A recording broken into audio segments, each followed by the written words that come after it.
everyone, welcome to my channel. My name is Antoinette if you're new here. So nice to meet you. If you don't know anything about me, I am a politics graduate. I just finished a law conversion and I just secured a training contract. So today I wanted to speak to you through all of my best advice for the application process for a training contract beginning to end. I'm going to make a separate video on vacation schemes specifically because there is so much to say. Before we begin, I just wanted to give you a little bit background on my journey into law and what I'd done before law. Just for context and full transparency, as I said, I did a non-law degree. I did a politics undergraduate and then I did a law conversion. Now previous to that, I had done one internship, but it was like very unserious. It was not like a big thing. I'd done a bunch of kind of work and volunteering outside of university, but I'd never done any legal work, never done any legal experience whatsoever, and I'd never done serious applications in the private sector. So I genuinely went into this process completely blind. A lot, so hopefully that fills you with a sense of confidence, and let's get into it. Get a training contract. Generally, as I say, you can do two different things. You can either be a paralegal, and as you work as a paralegal they may offer you a training contract at the firm, or you can do what a lot of people do, which is apply for the training contract directly or through a vacation scheme. Directly, you'll do all of the stages I talk about until the vacation scheme. Vacation scheme is the 2-week internship, 3-week internship, 1-week internship, and at the end of it basically they decide whether they're going to give you a training contract or not. I did the vacation scheme route. I'm going to make a separate video on vacation schemes. Let's run through the entire process, start to finish, of the application process and the cycle, especially if you're going to the vacation scheme route. So before you even begin applying to anything, I think it's really valuable for you to sit down and kind of evaluate all of your options. And the most important questions that you're going to want to consider are: why are you going into law? What are the specific areas of law you're interested in? And what kind of firm could you see yourself doing well and succeeding at?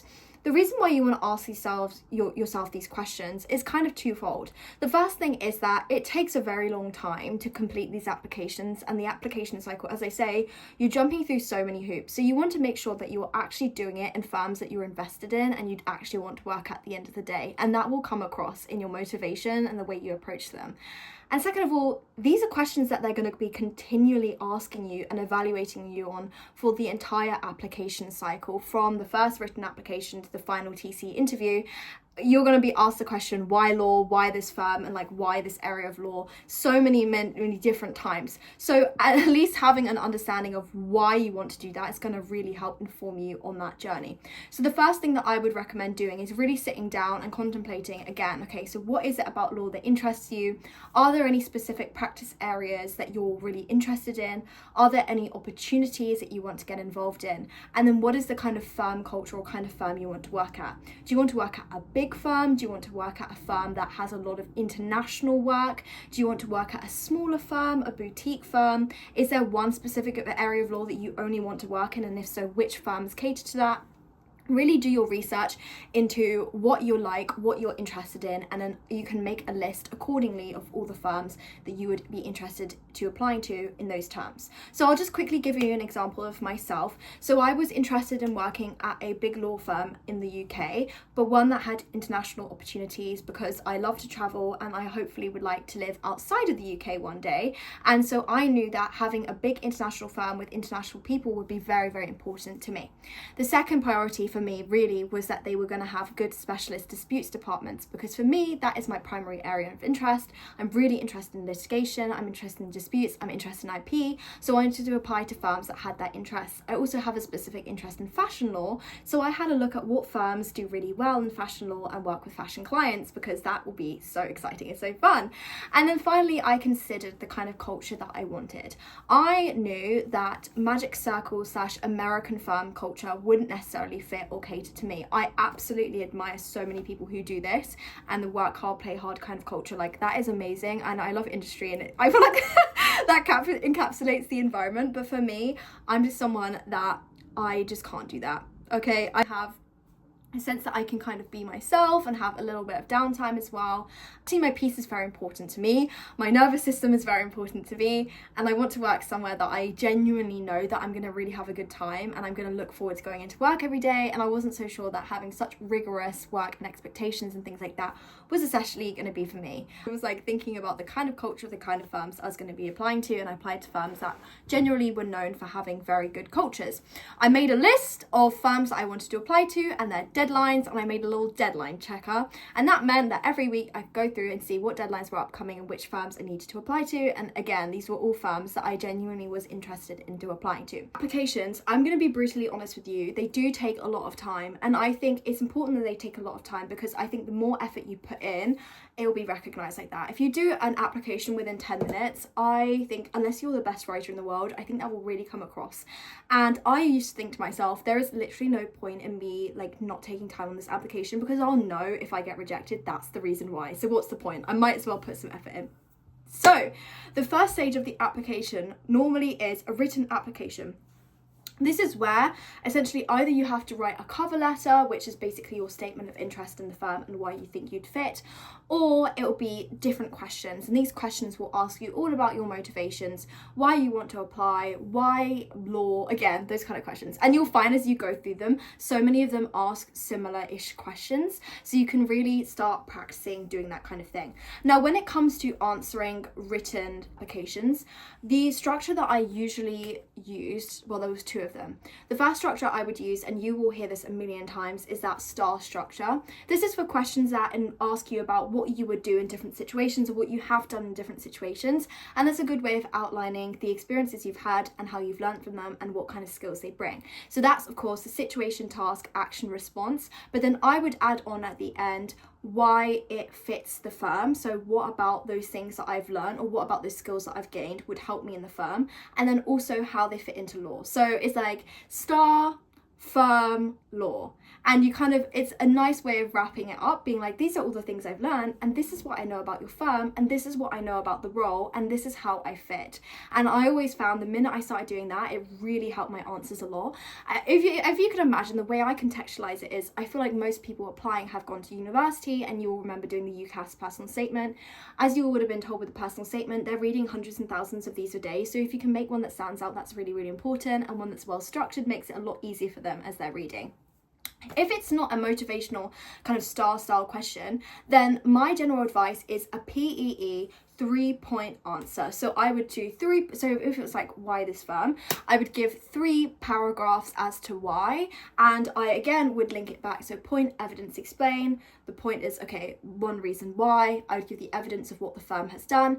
I would explain why that's important to me, and I would integrate it again into why I want to do law and the things I've done in my life, the skills I can bring to that. So for example, when I was applying to my firm, I had to write a cover letter, and I did that kind of structure, and I talked about the pro bono work because they'd done pro bono work with a charity that did similar work to the charity that I volunteered for a number of years. So I essentially linked that back, and I was like, I think this work is really important, and I have experience working in this area, and it really impresses me and makes me feel really confident in this firm that they have interests that align with mine and motivations to help people in the same area that I'm also motivated in. And it's just a nice way of tying things in and saying, I know what you're doing, I know what you're about, and this is what I'm about, and this is how we match. Because ultimately, all the application, training contract, or anything like that is, at the end of the day, is seeing how you fit in the firm and if you would work well there. So that's the written application. Make sure you take your time. If you can, try and dedicate some time to it. What I would do is I would look at my schedule, and because I was doing a law conversion, I had 2 days of classes a week. I would spend the rest of the week doing my work, and then I would allocate Mondays to my applications. And again, it just meant that I was more successful in the applications that I was getting back. I think I applied to about 13 firms, which is funny because that's my lucky number, and I think I was only rejected from 3 first stages. So clearly it works. Take some time, get a good structure, and also make sure you're checking for grammar and spelling. At this point, it's separating the wheat from the chaff. So anything they can do to basically get rid of you at this stage, they will do. So don't let them do that. Next stage normally is a psychometric test. Ugh, I hate psychometric tests. I'm sure I'm not the only one. I think they are really, really bad at determining how someone thinks, especially Watson Glaser and Arctic Shores. I hate them. You can't tell how a person is at all from that. But you know what? It is what it is at the end of the day. Again, they got to separate the wheat from the chaff. So it's really annoying. But there are ways to do this. So generally with things like Watson Glaser and Arctic Shores, there is something they're testing for. And as long as you kind of know what the game is testing for, or what the test is looking for, or what the kind of answers that they are looking for, you can essentially do it quite well. So there's lots of resources online that will teach you how to do these tests. They'll teach you about their best tips for the test. Some people like have cheat sheets online I've seen for like Watson Glaser and stuff like that. Anything like that, as long as you know what you're doing, it will make life so much easier. And you could also practice with any resources you have. So with situational judgment tests, I used to just ask Claude to basically test me, and I would make it harder and I change the difficulty. About situational judgments, in my opinion, is that it is a good way of testing how you think. So I think you should actually be honest about the choices that you make, because ultimately the choice that you make is reflective of your personality, and you want your personality to mesh well with the firm. So with a situational judgment, please be honest. I think that's the best way.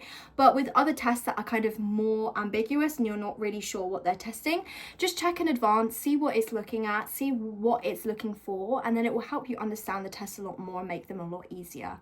Again, this is separating the wheat from the chaff. I wouldn't be offended if you get rejected at this stage, because sometimes the standards are so high. So I've gotten really good scores on things like Amberjack before, and I've still been rejected, and you just don't take it personally at this point. It's just, as I say, a way of sifting through applications.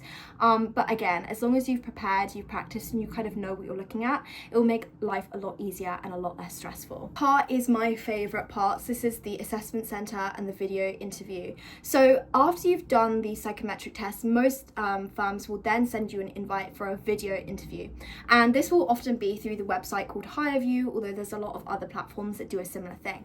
Essentially what happens is you'll log onto the platform and you'll be given a question. You'll get 1 minute normally, or 2 minutes to think about an answer, and then a certain amount of time to answer that question. It is a very strange and dystopian kind of form of doing an interview, and it is off-putting at first.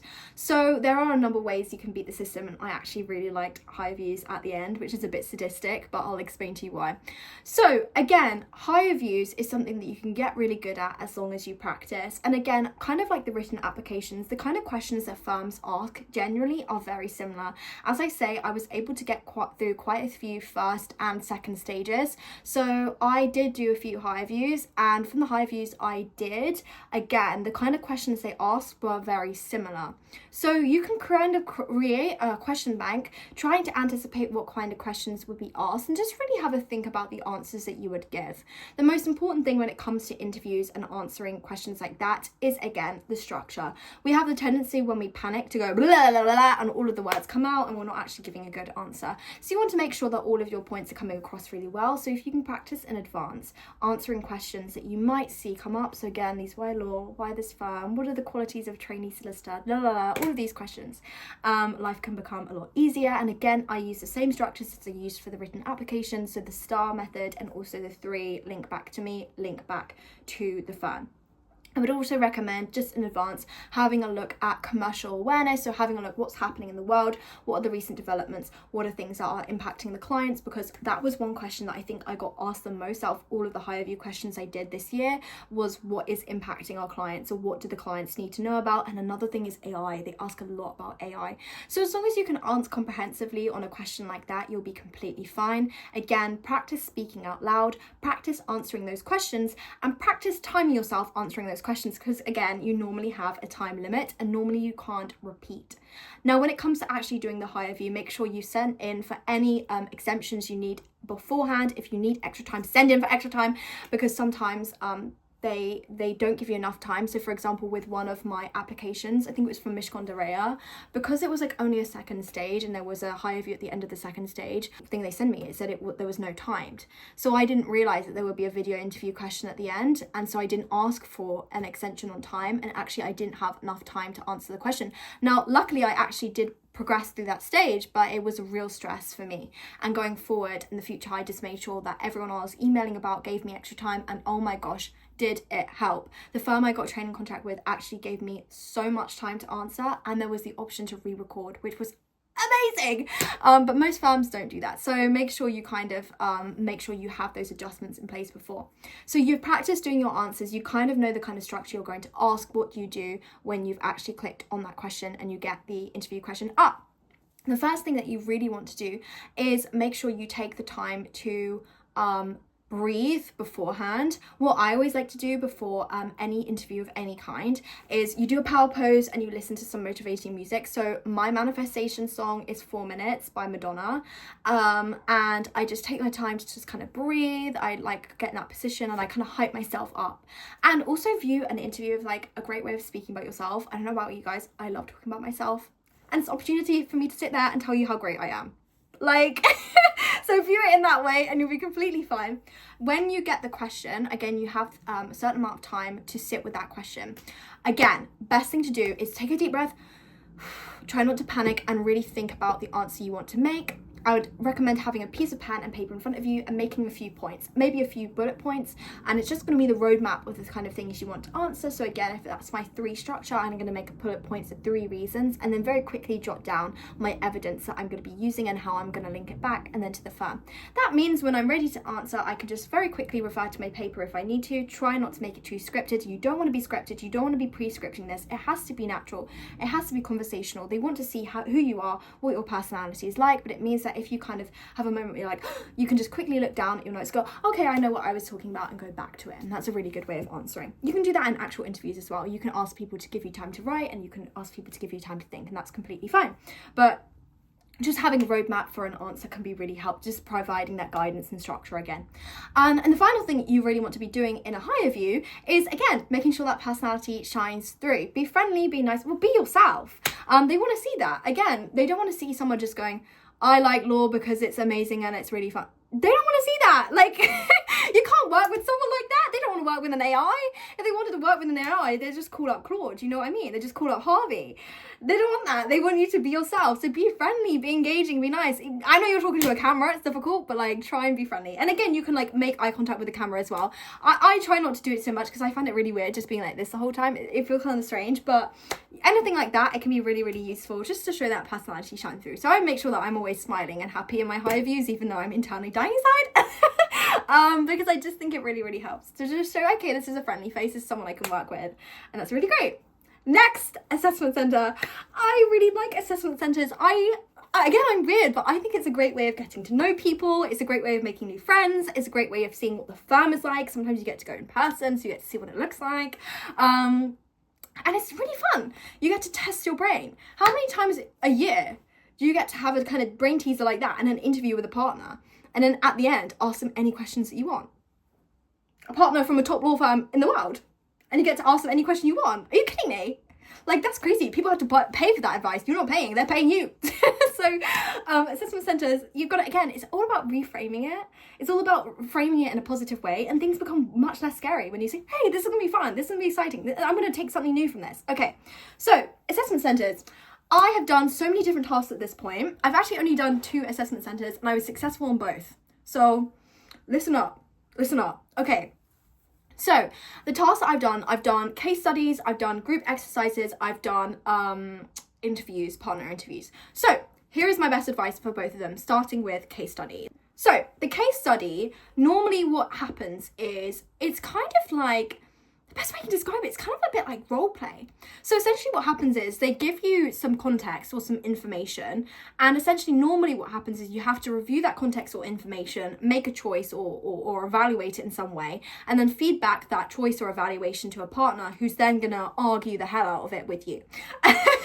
And so it depends on where you are on the kind of material you're asked to review. So one of the assessment centers I was at, they gave me a document of like 100 different things, and I had to review all of it, and that was stressful as hell. And they didn't give me a lot of extra time either, which kind of sucked. I was like, this is not extra time.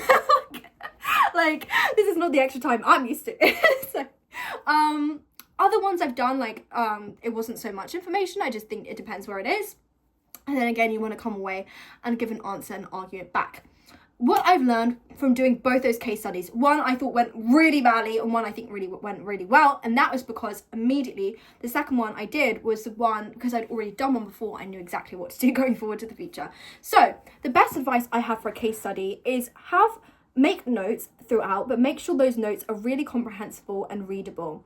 Now, what I normally recommend doing is like creating tables or creating columns in which you write things, pros, cons, because the more clear your notes are, the easier it is going to be when you're feeding back to answer. So this is one of the problems I had, was I essentially in this first case study just blurted all of my notes on the page, and I kind of, when I was feeding back, was like just jumping between pages trying to feed back, and then they'd ask me questions and I'd jump between my notes trying to find what I'd written on that topic. No, that was way too stressful. With the second one I made sure that from the very beginning I was really making sure to make really clear and concise notes and really structure those notes, and it meant that when I was feeding back it was so much easier. I could just go, okay, I know where to look for this, I know where to look for this, and I could give her comprehensive answers and examples. So have really clear notes that you can navigate. The next thing you really want to do is, be confident in your presentation and really listen to the questions they're asking. If you still have time at the end, you can try and pre-anticipate any questions they may ask. And remember, anything you bring up, they will challenge you on. So make sure you kind of have in advance an idea of what you might argue back to. When you're arguing back, always be polite, always acknowledge and listen. Be an active listener. Actively listen to what they are asking you and the points they are raising, and consider your answer before you give it. Don't just jump to answer. Don't just go, no. Consider what they're asking. What I normally go is, oh, that's a really great point. This is how I would go about it, and raise that from your notes and the things that you've noted. If it's a question that you weren't considering before and you genuinely don't have an answer to, my best recommendation is to think outside of the box. I got asked a question and there was nothing in the text or anything about that, and I just came up with an answer. I was like, oh well, okay, it was something about transporting people to a venue, and it was a venue that the firm wasn't the people at the firm weren't really interested into for this event. I was like, well, why don't we hold the event at the firm? We have the client floor. Being at the firm means people don't have to travel, they don't have the travel expenses, they can come up and join, and maybe they can get an insight at home and be more comfortable being in their own environment to see what this event is like. And then maybe from having that there, having the ability to actually meet with these people on their home turf, maybe will motivate them to get more involved and give them the opportunity to see what they could be missing out on and invest in it. And that was a completely made up answer, but I think it actually just shows a little bit of creativity, because in law, there are going to be situations where you're not always going to have the answer. There are going to be situations where there isn't always a legal answer, or sometimes there can be challenges, and the ability to think creatively for clients and think about solutions for clients, well, that's what law is all about, is solutions, right? So if you can think of a creative and out of the box solution, then go ahead with it. Don't be scared of making mistakes. They're not expecting you to be perfect, but they are expecting you to kind of think considerately and kind of give comprehensive answers that you can back and answer for. And don't be scared if they challenge you. They're seeing how you respond to a challenge. And so just being confident in yourself and in your convictions and what you believe in is really, really important. At the same time, be generous. Don't be kind of rude and standoffish, but you can back what you say. You're allowed to do that, and be confident in the things you're raising. They just want to see that you can back yourself. So that's really important. The next advice is around a group task. Start assessing you in a group exercise on nothing else but how you work and operate in a team. And how would you work on a team level in a law firm? And so the most important thing you need to be bringing is showing that you are a team player. This seems kind of like common sense, but you would really be surprised. And I've heard from so many friends who've done assessment centers about the kind of caliber of people they've been in a team with who have been incredibly rude. You can't be rude in a team. Like, there's no I in team, okay? And that is really important. So don't be an asshole. Be nice, be friendly, be engaging. Make sure you acknowledge other people's points, listen to other people's points, let other people speak. Don't talk over other people. There's a line between being confident and being arrogant, and trust me, you don't want to be arrogant. Like, it does not come across well. So the best thing I think to be is to just be a team player. Go in, let your other teammates speak, recognize, bring up your own points, come up with your own ideas, and make sure every time someone else speaks or brings up an idea, validate that. Say, that was a really great idea. I really like that idea.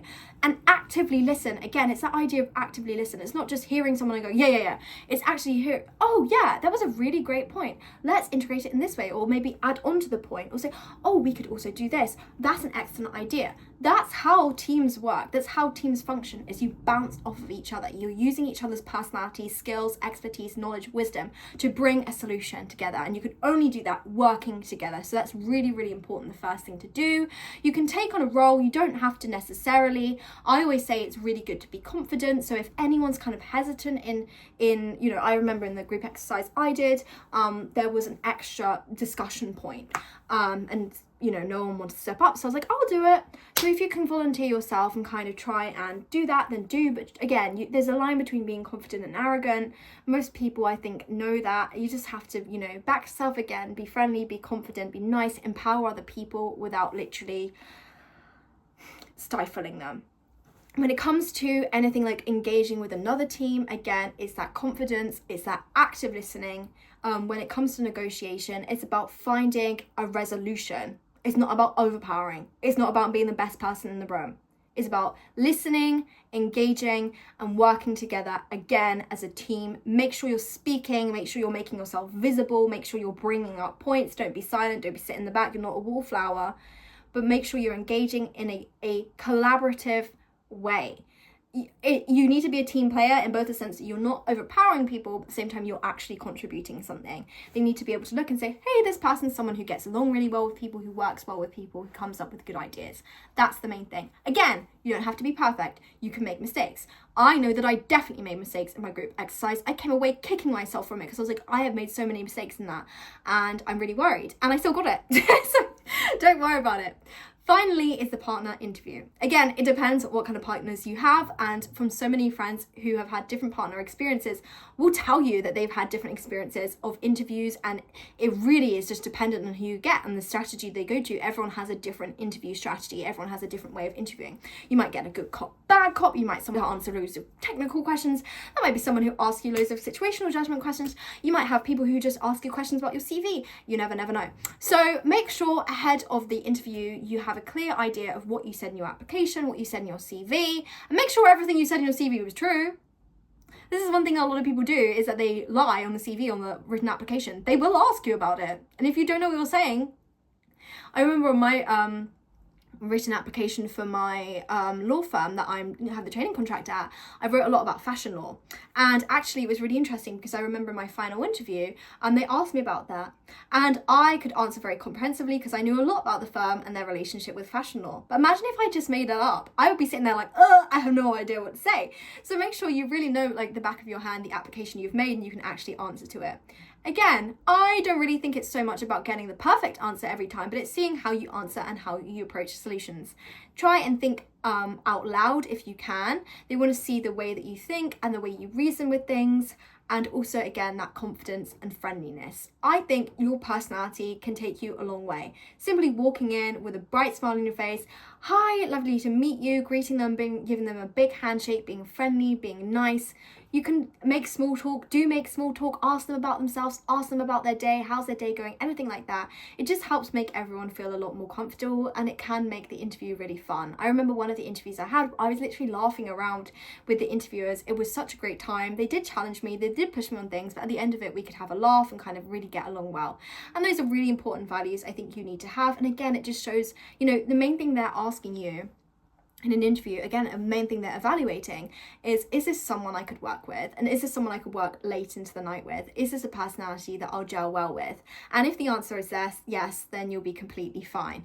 Again, you can go in, you've done the higher views before, try and have those structured answers if you can. Try and think of, you can go in before kind of having an idea of, I did this in this situation, I did this in this situation, this is this experience I've had, how does it relate to the firm? Refresh your firm knowledge, refresh what's going on in the world, and you should should be completely fine. You just got to go in with confidence, friendliness, warmth, a knowledge of why you've applied, a knowledge of the things that you've done that can help you really be an asset to the firm, and show that off. Be confident in yourself, back yourself. You are a great person. You've gotten through to this final stage. You should be really proud of yourself. Let that shine through.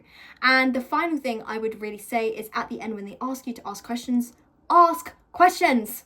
Again, as I say, like, how many times in your life are you going to be able to sit down and quiz a law partner? Not many. So ask them questions, ask them about themselves, ask them about the journeys, how they ended up here, why are they still here, why are they a partner at this specific firm. It will give you lots of insights into the type of firm that you're at and the kind of experiences that it can offer you. So that's really, really exciting. That is it. I hope this was useful. At the end, hopefully you get a vacation scheme. I'm going to be making a video on all of my advice for a vacation scheme, and I'll be posting that very shortly. So let me know if you have any questions beforehand about law, about applications and anything like that, and I'm more than happy to answer. And if not, I'll see you in the next one. Love ya. Bye.